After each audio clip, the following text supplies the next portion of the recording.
kita ketemu lagi di Dialog Solusi SDM dan masih bareng sama Magnet Solusi Integra, MSC Consulting, ada CEO-nya, ada Ibu Novi yang sudah hadir di studio pagi hari ini dan kali ini kita akan ngobrol-ngobrol dengan teman-teman dari Politeknik Ubaya ya.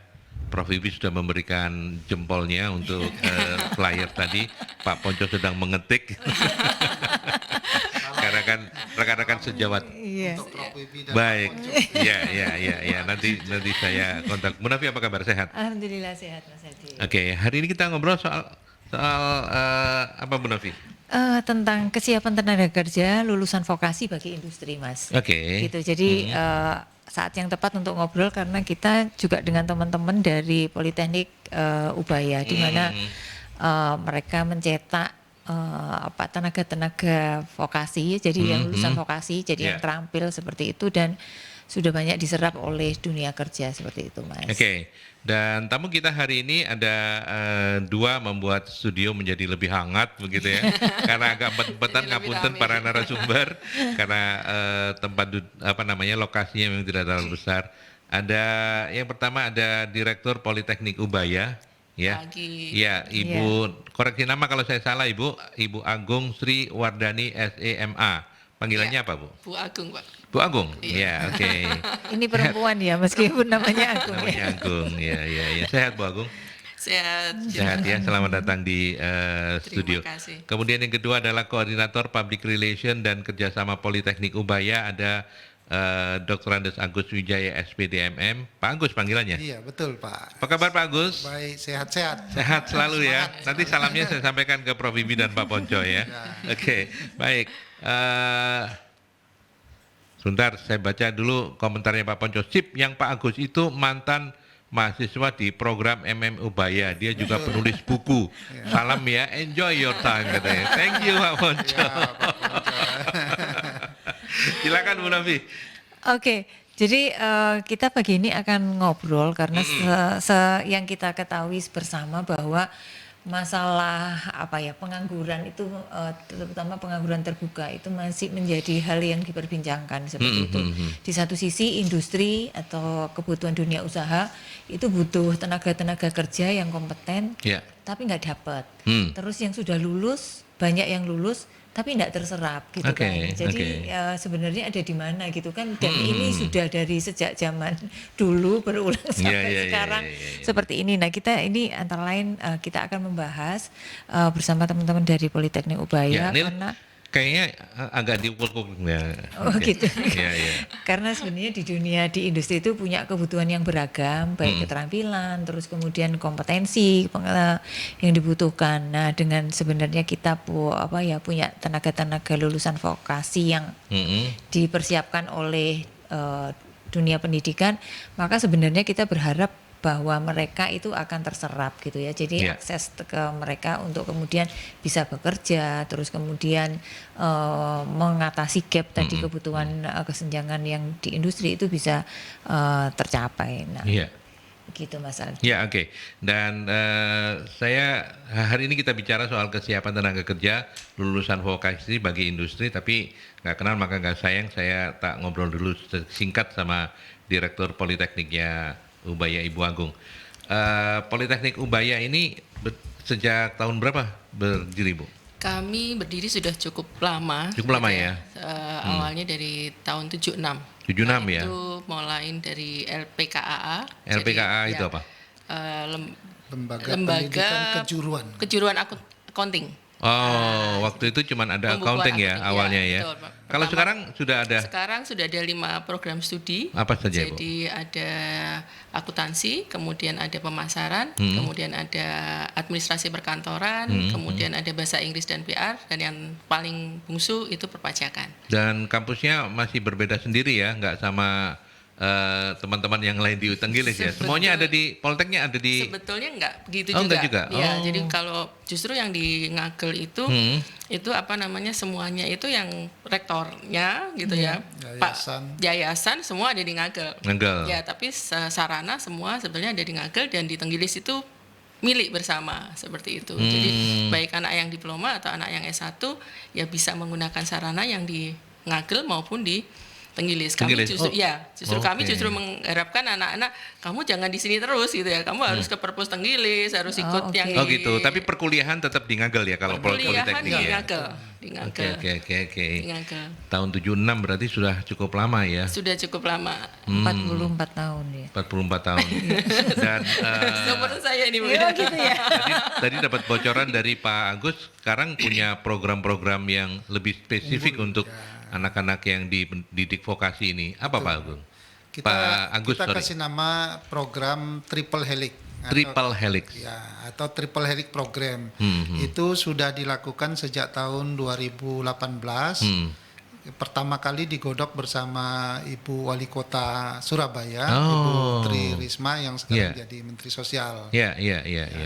Jadi program unggulan ini punya misi yang ideal. Ya, jadi memberi kesempatan kepada anak-anak Surabaya dulu awalnya ya. Sekarang sudah diluaskan sampai Jawa Timur, se-Indonesia juga boleh. Iya. Nah, dulu dari anak-anak Surabaya yang pandai-pandai, yang kurang mampu dari segi ekonomi, itu disalurkan, diberikan lowongan pekerjaan. Jadi kita penghubung industri dengan sekolah gitu.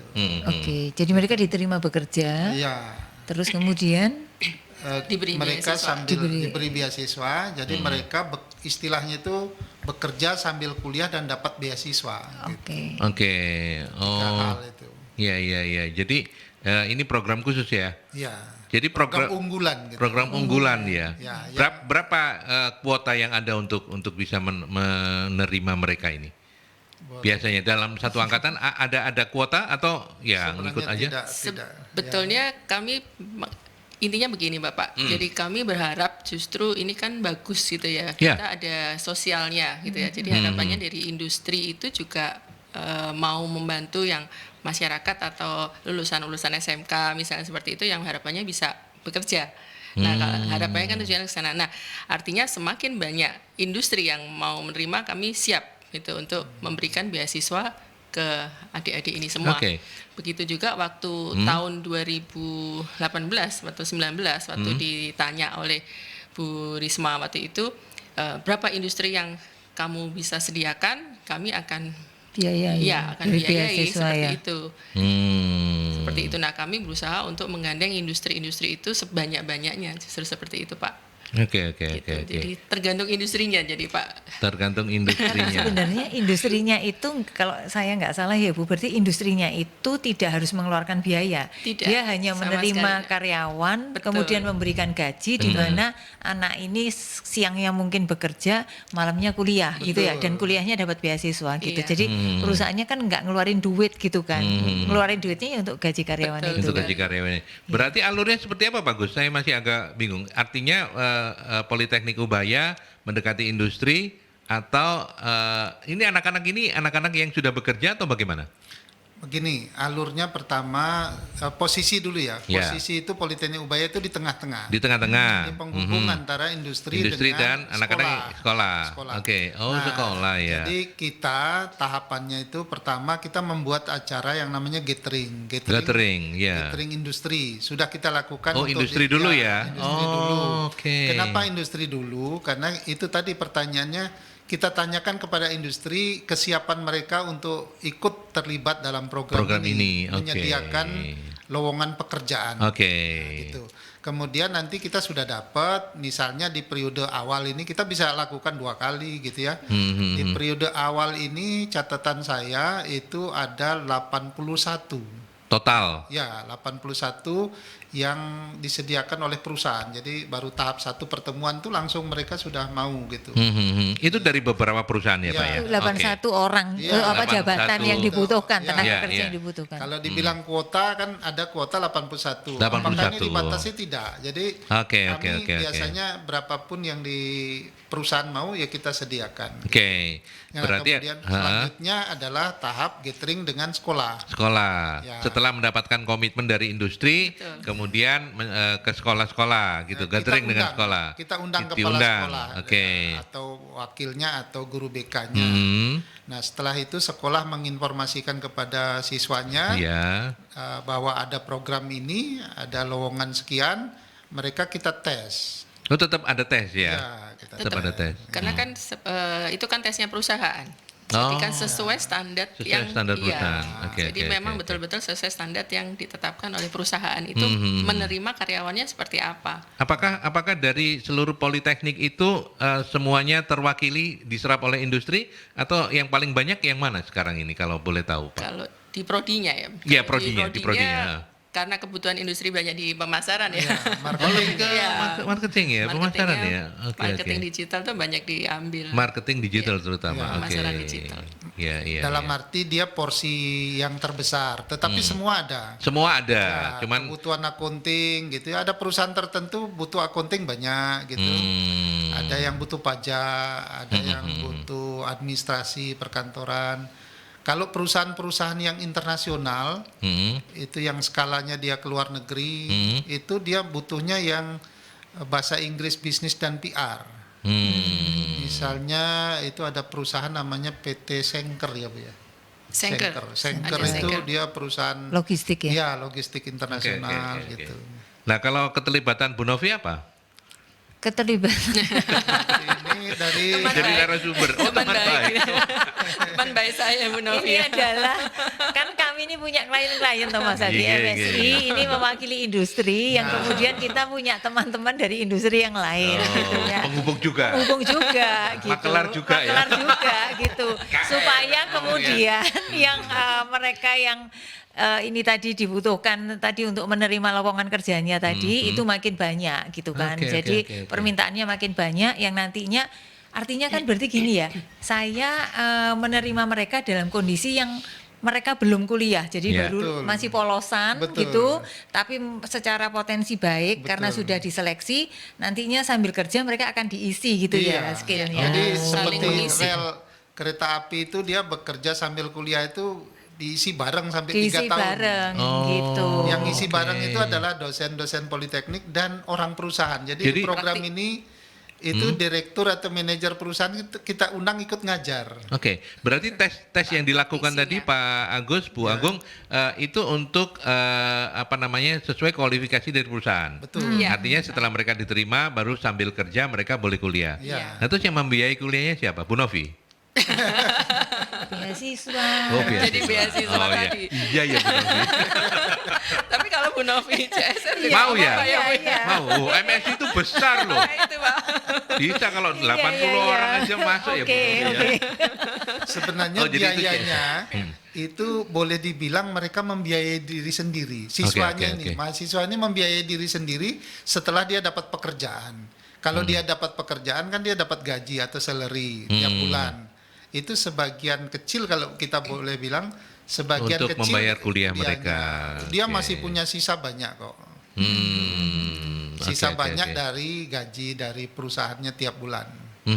Tapi ada subsidi untuk mereka-mereka ini dari kampus, dari Politeknik Ubaya. Ya subsidinya tadi ya bentuk beasiswa tadi Pak. Beasiswa Kalau yang tadi ya kan itu sudah sangat besar sampai 60%. Kan kalau anak yang reguler kan 100%. 100%. Biasa Seperti itu, 100%. ya. Oke. Jadi selain reguler ada juga program apa tadi Pak Agus namanya? Triple helix. Triple helix ya, helix. triple helix ya. Oke, bukan pentahelix. Itu triple helix. Oke, kita paham sampai di sini, nanti kita masuk ke laptop kita ya Oke, untuk oke. membahas tentang vokasi, tapi kita ke iklan dulu. Ya, tadi program dari Politeknik Ubaya Triple Helix namanya, seperti kata Pak Agus dan Ibu Agung, seperti itu luar biasa ya. Kita berharap lebih banyak lagi kampus-kampus yang kemudian punya kepedulian karena langsung bekerja itu sekarang ini kan tidak mudah. S1 malah ya Bu Novi ya, S1 malah mungkin lebih sulit daripada vokasi ya sekarang ini ya. Iya. Tapi ada data nggak misalnya anak-anak yang dididik vokasi itu kemudian memang menjadi lebih siap kerja gitu. Ada datanya nggak? Bu Nabi punya nggak data itu? Gini, kalau yang pernah saya tahu datanya tuh yang kebanyakan justru yang SMK Mas, gitu. Itu yang saya tahu ya. Jadi kalau dihitung itu dari jumlah pengangguran terbuka itu lulusan SMA S1 D3 itu paling banyak SMK. Kayak gitu.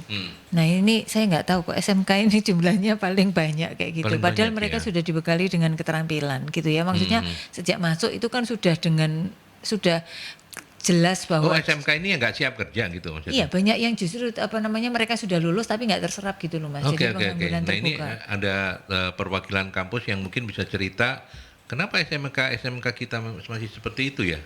Ya kita tidak tendensius ngomong SMK yang mana, tapi secara secara umum begitu Iya, ya. iya. Itu seperti Dan itu. itu beberapa tahun Bu Agung kalau saya baca dari datanya gitu. Ada analisa nggak Bu Agung dan Pak Agus dari kampus?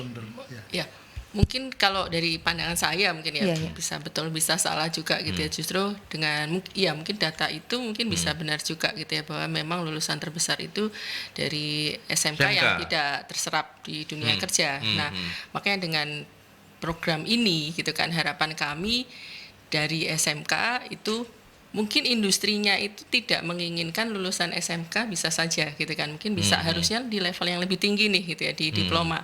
Nah makanya dengan program ini kami berusaha untuk mengematchkan gitu ya, jadi nggak hanya lulusan SMK tapi lulusan SMK yang bisa mempunyai pendidikan yang lebih tinggi sehingga bisa terserap di dunia kerja, harapannya kan bisa ke situ. Betul. Nah, jadi itu bisa nyambung seperti itu. Nah, sebetulnya program ini gitu ya, oleh pemerintah kita pendidikan vokasi itu kan juga sudah mulai diarahkan ke katanya gitu ya, semoga beneran gitu ya, ke Indonesia Emas 2000 gitu ya. Itu harus benar Bu. Iya, harus benar ya. Harus optimis kita, meskipun kita harus optimis. Iya, di belakang layar kita nggak tahu, tapi di depan layar ini kita optimis. Gitu ya. Nah, itu makanya itu kan sudah dicanangkan juga di rancangan pembangunan di kita kan ya, itu bahwa mengutamakan pendidikan vokasi. Berarti artinya kan pemerintah mendukung banget untuk pembentukan pendidikan vokasi. Nah, itu kan di dalam RPJM itu kan 500 politeknik yang harus didampingi minimal 1 politeknik itu harus ada 5 industri. Harapannya seperti itu. Oke. Minimal. Makanya kami berusaha bukan hanya 5 gitu di politeknik ini, kami setiap tahun itu selalu gathering terus untuk mencapai itu. Sehingga harapannya yaitu tadi yang katanya gitu ya, pendidikan vokasi SMK itu tidak terserap, justru ini semoga ini bisa jadi jalan gitu ya. Iya, Pak Agus, saya kadang-kadang sebagai awam ini kan, saya bukan dari akademisi, bukan pendidik gitu, bukan kalangan kampus. Kadang-kadang bingung ya. Lah kalau misalnya anak-anak SMK itu secara mayoritas tidak terlalu siap untuk bekerja begitu ya. Nah terus kenapa ada SMK, ada vokasi ya? Jadi ini nggak tubruan atau memang di set up seperti itu, atau penjelasannya seperti apa Pak Agus? Begini, mungkin saya koreksi sedikit ya. Nggak. Bukannya anak SMK tidak siap, tetapi keterserapannya yang justru paling keterserapan tinggi. ya. Mungkin mereka sudah siap. Tapi tidak diserap kan bisa jadi juga karena memang secara kemampuan skill mereka kurang. Nah, kalau menurut bisa jadi saya, ya. ini pandangan saya, itu adalah mindset kita, mindset industri, bahkan juga mindset kantor-kantor pemerintah, Pak Agus BUMN. cocok jadi Mendikbud ya. Positif. Iya. Jadi mindsetnya itu menurut saya ini ya, mungkin kalau panas dengernya gitu nggak apa-apa gitu, itu menganggap SMK itu tingkat kurang wawasannya, keterampilan kurang gitu. Dan terus terang kami di program Politeknik Ubaya dalam bentuk Triple Helix program ini, itu waktu gathering itu janji kita ngerayu industri agar mau menerima, ini SMK malah yang paling banyak gitu ya, kita sodorkan. Tapi janjinya adalah 3 tahun, mereka adalah anak-anak lulusan diploma 3 gitu. Gitu. Sehingga kalau di mereka jadi Poltek Ubaya 3 tahun ya? 3 tahun. Di 3 ya? Iya. Semua prodi? Prodi. Semua prodi, oke. Sehingga perusahaan tahun jadi mau itu karena itu nanti dia nih lulusan D3, jadi tolong terima sekarang lulusan SMA SMK, tapi sambil dididik 3 tahun nanti akan jadi lulusan diploma 3 gitu. Kita bina bareng istilahnya. Gitu. Kita bina bareng. Jadi sepertinya ada mindset itu yang nganggap lulusan SMK itu belum cukup gitu. Iya. Saya sekarang ke Bu Direkturnya. Bagaimana kemudian program vokasi bisa meningkatkan skill, keterlibatan mereka di dunia kerja lah untuk anak-anak yang baru lulus SMK. Ini gatheringnya khusus SMK atau SMA umum? SMK, tetapi SMA, pesertanya malah banyak SMK. Oh, tetap Karena banyak vokasi SMK. ya. Karena Ya. vokasi ya. Sebenarnya pengertian vokasi itu sejak SMK itu dia sudah vokasi. Jadi jalur yang benar Iya itu ke sih. politeknik. Iya, gitu, iya. ya. Iya, harusnya politeknik ya. Ya. Iya. Gimana Bu Direktur? Wes, Bu Direktur. Iya, jadi memang karena pendidikan vokasi itu tadi kan gimana bisa siap di industri ya karena memang karena vokasi itu kan sebenarnya istilahnya terapan gitu ya Bu Novi ya. Jadi istilah terapan itu ya harusnya mereka memang bisa menerapkan gitu ya, mengaplikasikan apa yang di industri. Nah, jadi memang harapannya seperti itu. Yeah. Kenapa dikatakan kalau vokasi, kalau tadi SMK itu kan kalau dikatakan sebenarnya tidak terserap, sebetulnya kan harusnya begitu ya. Yeah. Harusnya itu kan memang sudah sesuai jurusan yang memang sudah sesuai dengan keilmuannya seperti itu. Kalau misalnya di accounting ya berarti mestinya dia memang betul-betul mahir gitu ya. Nah, justru itu di vokasi, di terapan banyak prakteknya itu. Apakah industri menunjukkan minat yang dari tahun ke tahun itu terus meningkat? Kalau iya kan artinya bahwa program vokasi ini memang sangat membantu mereka untuk bisa mendapatkan SDM yang berkualitas. Gimana Bu Direktur? Menurut saya yang kita ajak itu semakin banyak gitu ya perusahaannya, semakin banyak gitu ya. Ada satu perusahaan itu juga yang selain Borwita gitu ya, itu awalnya saya tawarin triple helix seperti itu. Nah, itu dari SPS Group itu malah dia setiap tahun itu akan ada 100 yang 50 sampai 100 sesuai yang 100. Itu yang diinikan yang mau dia terima karena memang kebutuhan dia infonya di situ dia akan ada 5.000 yang sampai nanti 3 tahun ke depan itu ada kebutuhan tenaga kerja di perusahaannya seperti itu. Grup perusahaan. Iya, grup perusahaan. Itu grup perusahaan. Ya. Jadi Pak Agus mau menambahkan penjelasan dari Bu Anggung soal keterlibatan industri ini yang makin tahun makin bagus. Ya. Artinya berarti kan mereka merasakan manfaatnya Ibu Novi ya. Betul. Dari program Kalau Triple Helix ini. keterlibatan industri di program ini itu sangat Mungkin baik. lebih dekat ke mikrofon Pak Agus. Sangat baik itu kenapa? Karena kita ngajak mereka itu sejak nyari bibitnya. Iya, gitu. iya. Kalau selama Nyari ini kan bibit rekrutmen, unggul. kalau rekrutmen tenaga kerja itu kan nerima orang misalnya kalau cari sarjana sudah lulus gitu ya, baru kerja dan banyak resign misalnya gitu. Kalau ini kita sediakan bibit-bibit, silahkan pilih, lalu kita bentuk bareng, nah, gitu. Jadi rekrutmennya oleh perusahaan, waktu mendidiknya itu bareng dosen-dosen Politeknik Ubaya dan direktur manajer di bidang yang terkait itu ikut ngajar. Jadi dia lihat perkembangannya karyawan dia waktu di perusahaan dan mahasiswa dia waktu di kelas gitu. Dan bagusnya lagi kita ada program aplikasi di perusahaan itu, misalnya membantu anak-anak, memantau anak-anak itu kita diberi bocoran, diberi ininya. Jadi contoh gini. Foodingnya dari industri. Ya. Ini anak ini kurang ini Ya, gitu ya. Gitu. Oke. Bukan hanya kurang dalam arti lisan gitu. Contoh kalau di marketing itu anak-anak kan jalan, ditugaskan itu. Ada program aplikasi memantau dia sedang berada di mana, dia sehari misalnya ditargetkan 10 ngunjungi, kok sudah siang sore dia masih baru 6 gitu, dia ditegur dan ditegur lewat aplikasi itu kami tahu gitu. Nanti waktu dia kuliah malam ya kami nasihatin lagi gitu. Oke. Jadi orang tua bersama dia Orang itu tua bersama. ya. Tapi Bu Novi justru ini yang paling penting ya, pengalaman praktis begini ini menjadi sesuatu yang sangat penting. Komentarnya? Iya, dan kalau menurut saya juga peran pemerintah untuk menunjang ini gitu ya, supaya tadi link and match-nya itu makin dapat, itu makin besar Mas. Jadi kayak melalui Kadin terutama saya tahu itu ada kayak rumah vokasi gitu betul ya. sekali. Itu mereka bahkan Kadin Jatim ya? Kadin Jatim, yang saya tahu Jatim ya. Kebetulan saya salah satu pengurus di sana. Nah, itu mereka punya program-program di mana ini orang-orang dari perusahaan itu tadi bisa di SMK, bisa ke Politeknik yang diminta untuk menjadi istilahnya mereka dilatih untuk membuat kurikulum supaya kemudian kurikulumnya itu sesuai dengan kebutuhan sekolah.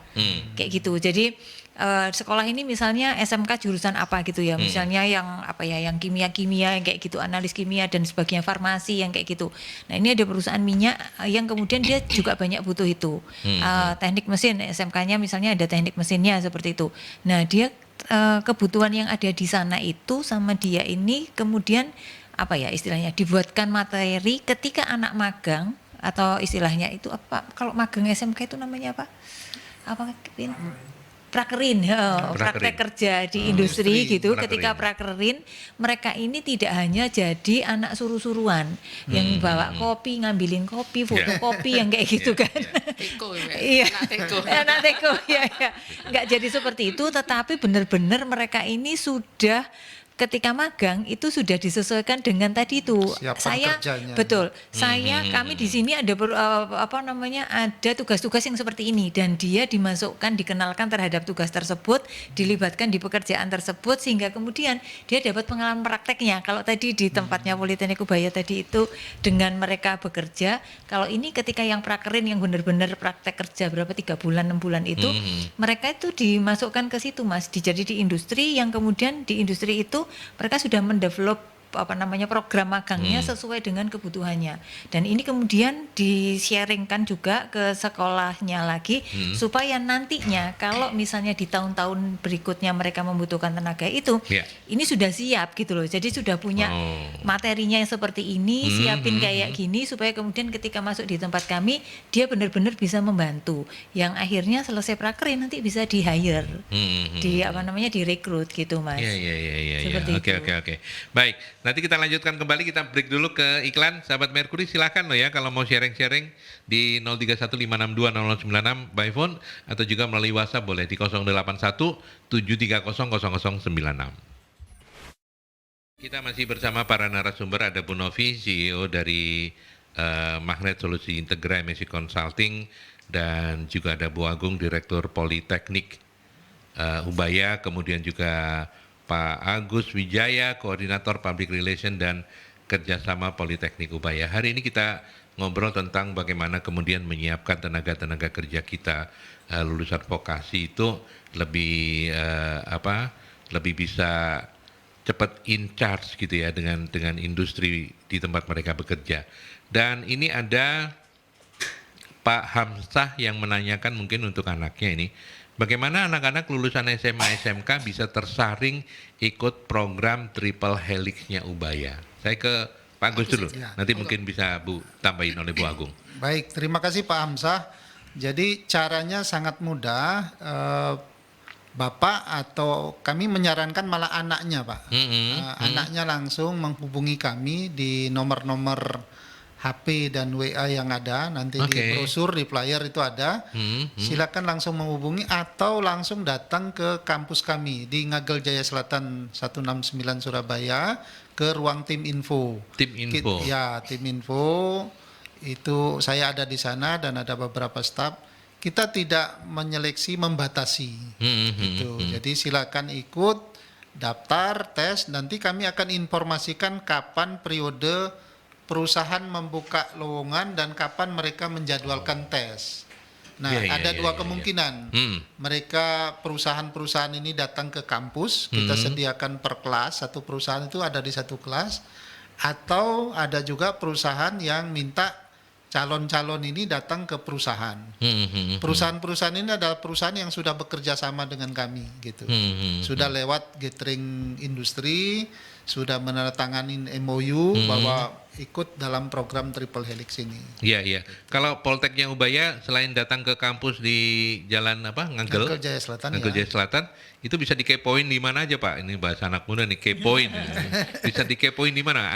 Apakah IG atau apa begitu? Di IG ada Politeknik Ubaya Unggul namanya. Politeknik Ubaya Unggul. Ya. Langsung sambung semuanya ya. Sambung. Nah, di situ update ya. Orang terus. mau DM lewat situ langsung direspon ya. Betul. Oke, Politeknik Ubaya Unggul. Itu Pak Hamzah mungkin bisa kepo-kepo di situ gitu ya. Karena semuanya ada jelas di situ gitu. Oke. Bu Agung mau menambahkan? Ya, mungkin saya tambahin Pak Hamzah tadi Pak ya. Jadi mungkin kalau misalnya anaknya belum lulus yang sekarang itu bisa juga menghubungi sekolah. Ya, jadi misalnya nanti dari sekolah itu yang mungkin bisa juga ke kami karena nanti di belakang ini karena tadi kan namanya Triple Helix itu nanti ada MOU juga. Jadi MOU dengan 3 pihak. Iya. Dengan sekolah, industri, dengan politeknik ya. Gitu. Nah, kalau misalnya memang anaknya sudah lulusan yang tahun sebelumnya yang gap year itu mungkin bisa tadi disampaikan Pak Agus itu bisa langsung ke kami langsung seperti itu tidak masalah seperti itu Pak. Iya. Sebenarnya kalau tadi Pak Agung menyampaikan sudah disiapkan undangan untuk 650 sekolah. SMA SMK harusnya sih semua sudah relatif sudah tercover untuk. Ya. Ini Surabaya atau Jawa Timur Pak? Jawa Surabaya. Timur. Oh Jawa Timur ya. Timur. Oh, jadi undangan memang dibuka untuk Jawa Timur. Ya, kami membuka sekarang di Jawa Timur dulu. Iya. Oh jadi pinginnya Indonesia ya? Lebih luas. Lebih Pak. luas.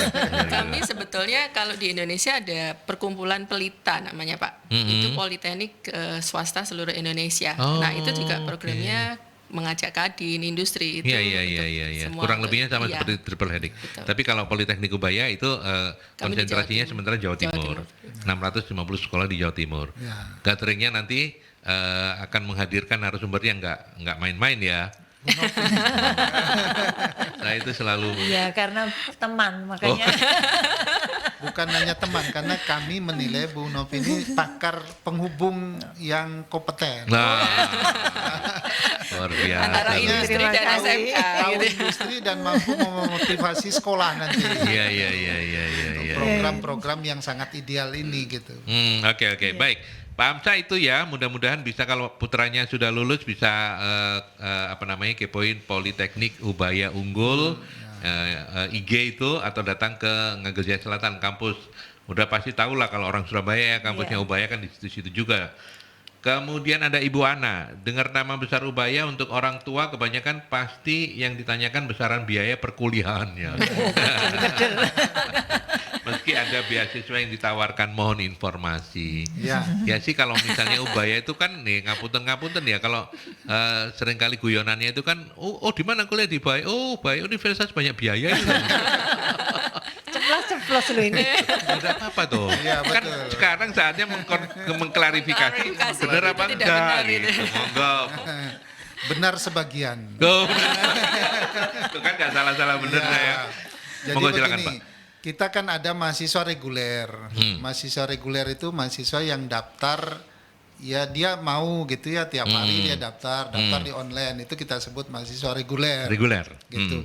Tetapi kalau program ini betul-betul program ideal yang di dalamnya itu ada 3 ya. 1 bekerja, kuliah, dan ada beasiswa. Beasiswanya itu dalam bentuk potongan. Potongan. Iya.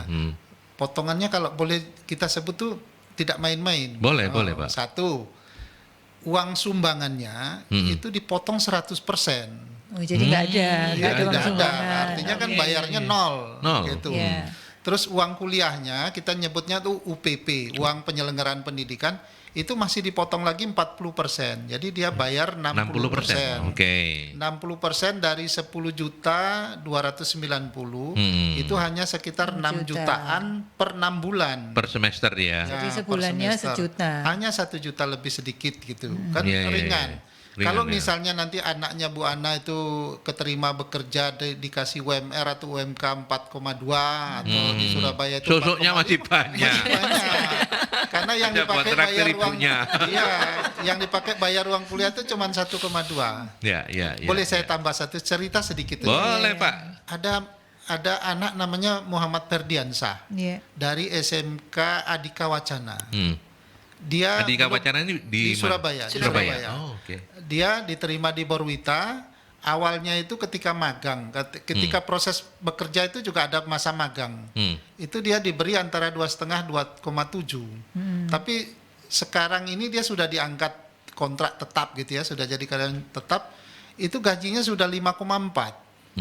Nah, saya pernah tanya kepada Ferdiansah gitu, saya tanya bercanda, Ferdi, berapa dari uang 5,4 tuh kamu kasihkan kepada ibumu, kepada keluarganya? Ya. Dia bilang 50%. Oh. Jadi 2,7 itu dia membantu keluarga. Kemudian kan masih sisa 2,7. Ya. 1,2 dia pakai biaya kuliah, sisanya juga masih ada untuk dia ngopi-ngopi di kafe gitu. Iya. Gitu. Ini program Nanti ini saya sangat minta ideal. nomor teleponnya Muhammad Ferdiansyah ya. Saya minta diajak ngopi saya. Iya, boleh. Ini saya kasih contoh ya. Ini gambarannya kayak Ya, begitu. ya, Oke. Bu Agung ada tambahan? ada cerita juga kalau tadi siapa Pak Muhammad Ferdiansyah gitu. Saya jadi ingat yang dari program studi perpajakan. Ya itu kan dari IPIMS kalau nggak salah, dari IPIMS itu memang dia waktu itu pernah ikut beberapa lomba di kami, menang, dan dia juga ikut lomba yang macam-macam. Nah kami ada selain program Triple Helix ini ada program kita nyebut program Golden Ticket. Ya Golden Ticket itu berdasarkan prestasinya, prestasi yang dimiliki anak itu. Nah waktu itu malah saya tawarin karena memang dia bagus, saya tawarin kamu ikut kelas pagi aja ya reguler gitu ya. Harapan saya memang kalau kelas pagi itu bisa nanti kami bina untuk dia ikut lomba-lomba karena dia memang punya prestasi seperti itu. Nah dia milih, enggak Bu, saya enggak mau Ibu kasih beasiswa saya 100% pun enggak mau. Saya milih beasiswa yang hanya 40% untuk ikut program Triple Helix ini. Loh kenapa? Gitu ya. Loh kenapa? Karena saya pengen bekerja. Nah jadi malah uniknya seperti itu, kita tawarin beasiswa, tapi kalau misalnya nanti kamu dapat beasiswa 100% atau 80% harus mewakili untuk ikut lomba perpajakan atau accounting gitu ya. Enggak Bu, nanti pokoknya saya mau kerja aja deh. Dia memilih malah milih bekerja. Iya, karena dia langsung dapat terapannya kan Mas ya.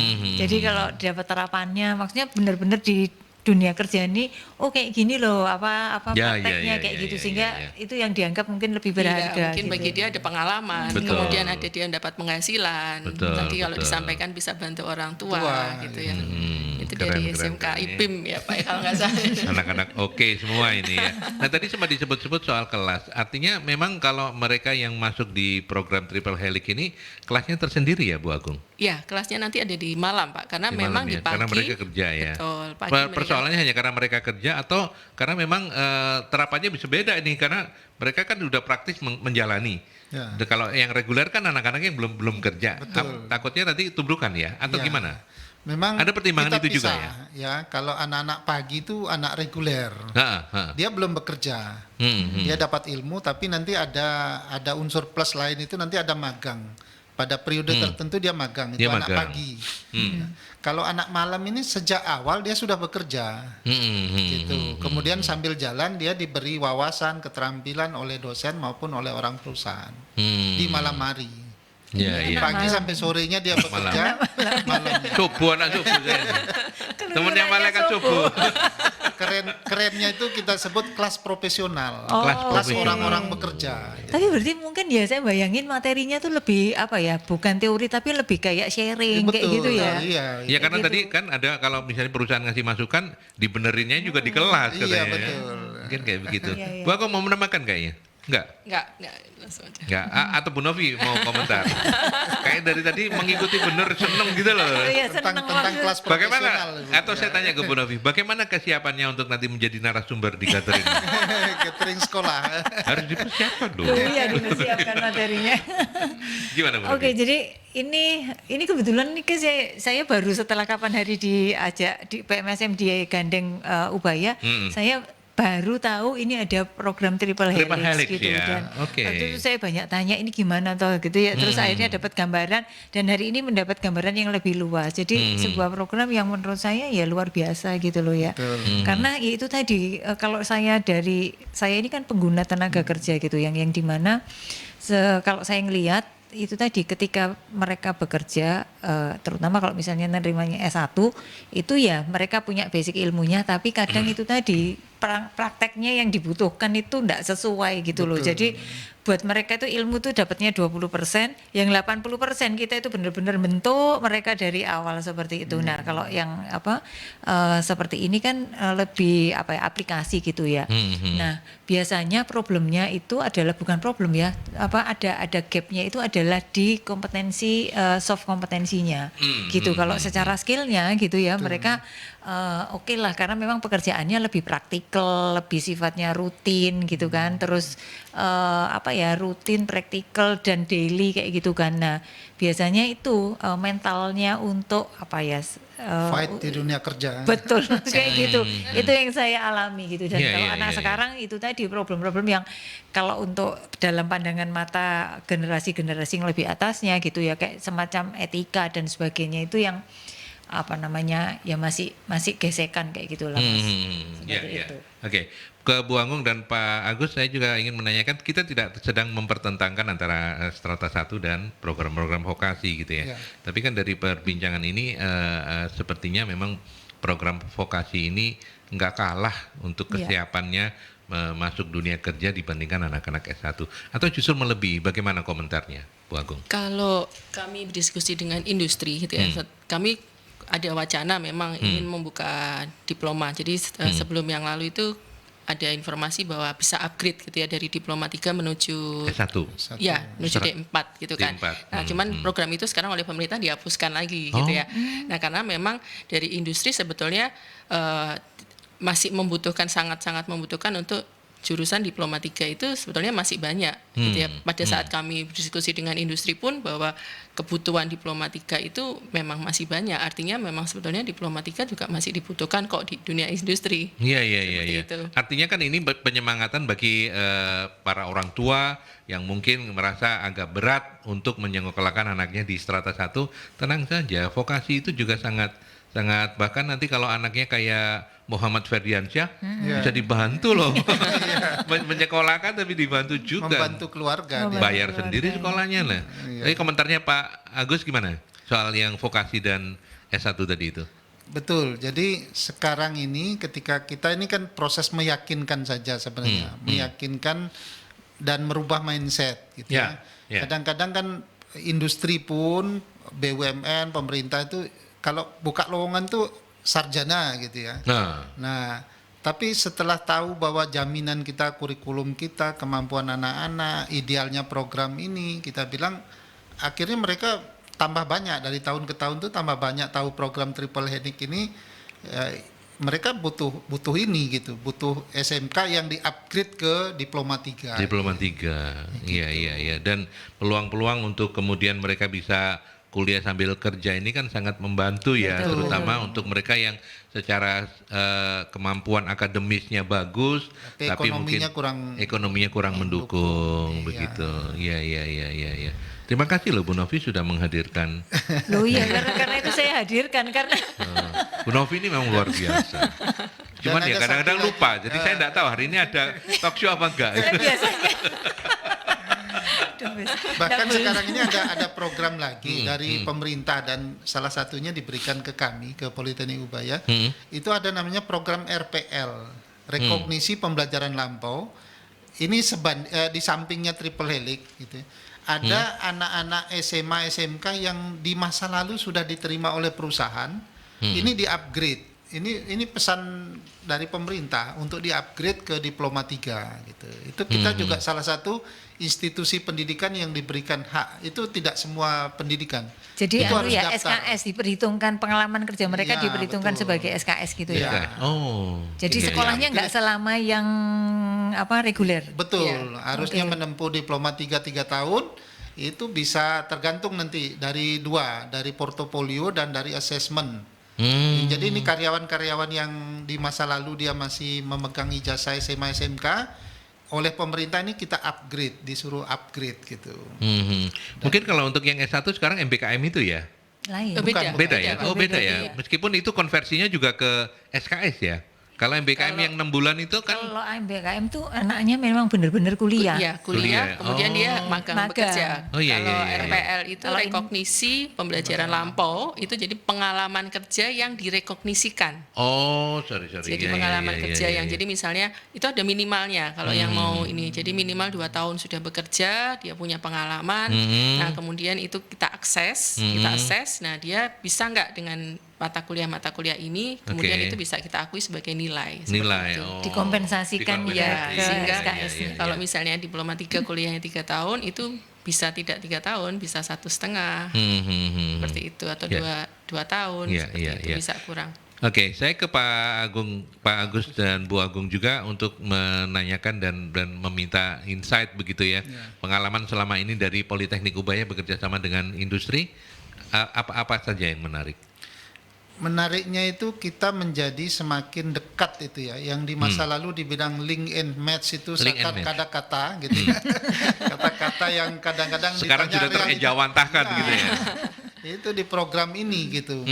Dan harus mau membuka diri, industri membuka, kita membuka.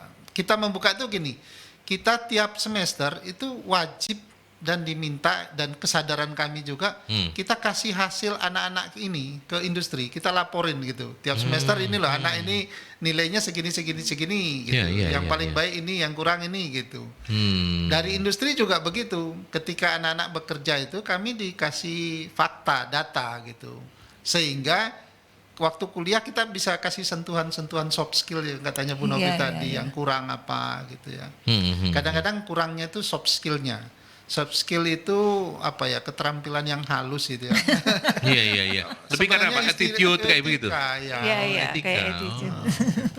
Iya. Dan itu kan harus memberinya juga tidak bisa cuman lewat penjelasan, dinasihati gitu. Harus ada sentuhan-sentuhan kasih sayang. Harus diberitahu. Tapi mesti hati-hati loh ya dosen-dosennya. Kalau yang disayangin terus cewek-cewek beda ya. Artinya anak-anak ini kan, ini loh, kamu diperhatiin oleh perusahaan, karirmu akan begini, Iya, kamu paham, harus lebih baik. Iya, saya cuma bercanda tadi, Pak. Iya. ke Bu Agung. Artinya dengan lebih dekat politeknik dengan sebagai program vokasi lebih dekat dengan industri, maka kesiapan anak-anak untuk tenaga kerja yang sesuai kualifikasi industri itu lebih mudah untuk cetak begitu ya. Iya, harapannya Gimana? begitu, Pak. Jadi memang masih harapan ya, belum jadi kenyataan. Angel yang ngomong sama. Sebenarnya sudah proven kan Bu. langsung kena ini ya gitu. Iya. Ya, dengan susah ngomong sama penyiar emang Bu.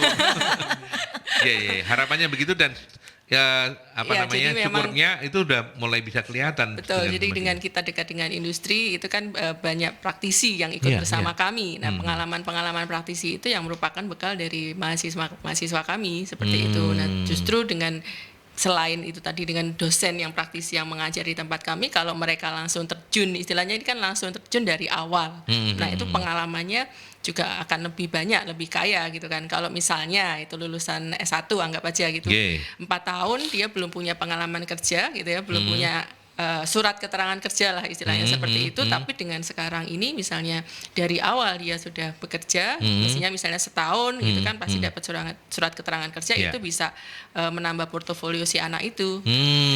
Jadi kan artinya dengan semakin dekat dengan industri, kami merasa juga itu sebagai untuk meningkatkan kompetensi siswa, menambah portofolio siswa itu lebih dan menjadi lebih implementatif, karena yang ngajar bukan cuma dosen-dosen tapi praktisi-praktisi dari industri juga begitu ya. Mas penyiar ini nanti suatu saat saya undang. Boleh Pak, boleh. Kalau Bapak pertimbangkan dulu apa dampaknya, bagus apa enggak. Bisa bagus kok. Boleh. Dulu pernah kita undang dari Radio Suara Surabaya. Iya. Ngajar di komunikasi bisnis. Komunikasi bisnis. Iya. Ini jago banget, Pak. Iya. Saya baru kenal hari ini, tapi wah top nih. Muridnya Bu Novi saya ini. Enggak, tapi artinya bahwa tapi kalau yang kelas reguler itu juga menghadirkan praktisi. Sama menghadirkan praktisi. Cuman dia kan tidak bekerja. Iya. Ada dosen tamu. Ada dosen tamu begitu. Masih banyak kegiatan kemahasiswaan. Anak-anak lebih banyak kegiatan kemahasiswaan itu. Nah, cuman nyambung yang MBKM tadi itu memang sekarang minimal harus 6 bulan magang. Nah, itu yang sekarang memang harus kita lakukan. Itu di Politeknik juga ada. Ya, itu untuk anak yang kelas boleh reguler. diambil ya itu ya. Ya, itu harus diambil. Untuk yang reguler ya. Reguler. Minimal 6 bulan untuk magangnya itu. Terkonversi dengan 20 SKS kalau saya nggak salah ya. Betul sekali. Karena teman-teman dari UPN yang banyak di Merkuri ini. Dari Fakultas Komunikasi, FISIP. Kalau mereka FISIP tapi jurusan komunikasi. Iya. Mungkin saya tambahkan sedikit kaitannya dengan kompetensi di kami ini sebenarnya rahasia kita, tapi saya bocorin. Betul. Jadi anak-anak kita itu kita jaminkan. Ini jaminan, bukan hanya harapan, Pak. Jaminan. Ketika dia kuliah 3 tahun itu dia harus pegang 4 sertifikat uji kompetensi. Itu jaminan dari kami gitu. Ada 4 dia pegang sampai dia lulus.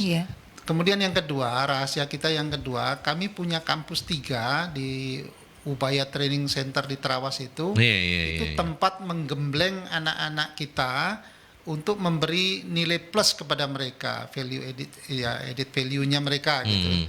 Itu ada masanya di mana anak-anak mahasiswa kita itu kita ajak ke sana, ada programnya, kegiatannya, pelatihan untuk memberi soft nilai skill-nya tadi juga memberi ya. nilai-nilai tambahan di sana. Itu jaraknya 1,5 jam perjalanan dari kota Surabaya ke sana. Waktu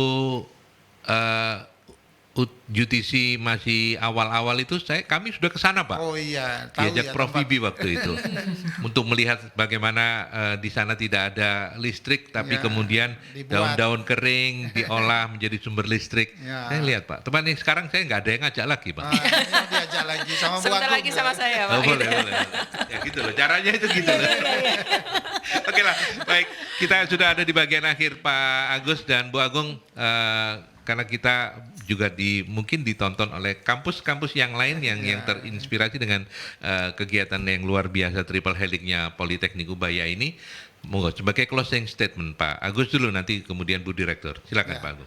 Kalau dari saya, perguruan tinggi diharapkan jangan sampai satupun nanti anak-anak tidak bekerja gitu ya. Nah, jaminan dari Politeknik Ubaya, lulusan kami pasti bekerja, 100% bekerja. Jangankan ditanya berapa lama masa tunggunya lulusan, anak-anak kita sebelum masuk pun sudah bekerja, kita yang carikan kerjaan. Itu luar biasanya ya, Triple Helix. Oke, sukses selalu Pak Agus, sehat-sehat terus ya. Bu Direktur, monggo silakan. Ya. Kalau dari saya, kalau yang dikatakan misalnya diploma itu tidak laku, misalnya itu sebetulnya tidak juga. Masih banyak industri yang ingin karyawannya diplomatika juga masih banyak, dan kami sudah membuktikan juga bahwa lulusan kami itu cepat terserap di dunia kerja. Gitu, Pak. Ya, oke. Dan ini juga menjadi penyemangatan untuk para orang tua ya, agar tidak ragu-ragu lagi untuk menyekolahkan anak-anak mereka di Politeknik Ubaya, karena mereka sudah, teman-teman dari Politeknik Ubaya sudah membuktikan seperti itu. Bu Novi. Iya, baik. Jadi kalau di industri sebenarnya kebutuhan tenaga kerja itu di tingkat pelaksana itu sebenarnya cukup banyak kan Mas gitu, dan di pelaksana itu sebenarnya kita ini ya ngincernya dari yang mau yang vokasi, mulai yang dari SMK, D1, D2, D3 seperti itu. Kalau ini kan karena ada nilai tambahnya ya tentunya pasti akan lebih jos gitu ya dibandingkan dengan lulusan-lulusan yang lainnya yang biasanya seperti ini. Gitu, karena kebutuhannya di level ini cukup banyak gitu. Jadi sebenarnya pasti akan bermanfaat begitu. Oke. Baik. Ada info untuk kegiatan-kegiatan teman-teman di MSc? Kita masih punya ini ya, sekretaris webinar sekretaris series ya, yang temanya yang sekarang public speaking untuk sekretaris. Nanti hari Jumat ini jam 3 sampai jam setengah 5. Terus kemudian kalau yang pelatihan dan sertifikasi itu ada public speaking di tanggal 22 Maret dan di 27 April nanti MSDM, layanan prima, public relation dan sekretaris jalan bareng-bareng. Pokoknya gas terus ini. Ramadan jalan terus ya. Iya, Mas. Keren MSc ini, baik. Iya, luar biasa. Bu Novi emang keren. Alhamdulillah, makasih. Baik. Dan jangan lupa nomor telepon saktinya Bu Novi ya. Oke, iya. 0811 340 5557. Nah, itu Bu Agung, Pak Agus harap dicatat ya nomornya ya. Supaya lebih gampang menelpon Bu Novi. By the way, terima kasih banyak Pak Agus, terima kasih banyak Bu Agung, Bu Novi juga. Sehat kita semua ya. Sampai di sini Solusi SDM, kita ketemu lagi dalam Solusi SDM selanjutnya.